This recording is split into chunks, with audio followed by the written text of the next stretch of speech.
Hi friends, welcome to Johann explore. இன்னைக்கு நம்ம சேனல்ல பயிர்க்கீரை கடையல் தான் பார்க்க போறோம்.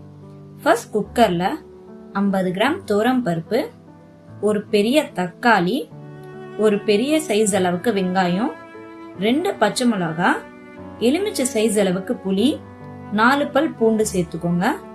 புளிக்கு பதிலா மாங்காய் கூட ஆட் பண்ணிக்கலாம், பட் நான் இன்னைக்கு புளி தான் சேர்த்திருக்கேன். அதுக்கப்புறம் ஆஞ்சு வச்ச பயிர்க்கீரையும் சேர்த்து கொஞ்சம் தண்ணி ஆட் பண்ணி குக்கர் மூடிய போட்டு ஒரு 6 விசில் விட்டு வேக வச்சு எடுத்துக்கோங்க. அதுக்கப்புறம் வேக வச்சு எடுத்த பயிர்க்கீரைய நல்லா ஆற விடுங்க. ஆற விட்டு தண்ணிய கொஞ்சம் வடிகட்டி மிக்ஸி ஜார்ல கீரைய சேர்த்து கொஞ்சம் கொரன்னு அரைச்சு எடுத்துக்கோங்க. இன்னொரு பாத்திரத்துல அரைச்சு எடுத்த கீரையை சேர்த்து 1 ஸ்பூன் அளவுக்கு உப்பு சேர்த்து வச்சுக்கோங்க.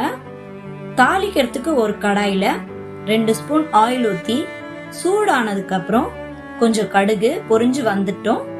3 காஞ்ச மிளகாய் கிள்ளி, 6 பல் பூண்டு இடிச்சு சேர்த்து, ஒரு கொத்து கருவேப்பிலையும் கொஞ்சம் பெருங்காய பொடியும் சேர்த்து தாளிச்சு கீரையில போட்டு ஒரு 10 நிமிஷம் சிம்ல போட்டு எடுத்தீங்கன்னா சுவையான பயிர்க்கீரை கடையல் ரெடி.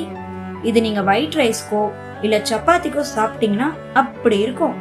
கண்டிப்பா நீங்க ட்ரை பண்ணிட்டு உங்க ஃப்ரெண்ட்ஸ் அண்ட் ஃபேமிலிக்கு ஷேர் அண்ட் சப்ஸ்கிரைப் பண்ணுங்க. மறக்காம கமெண்ட்ல சொல்லுங்க.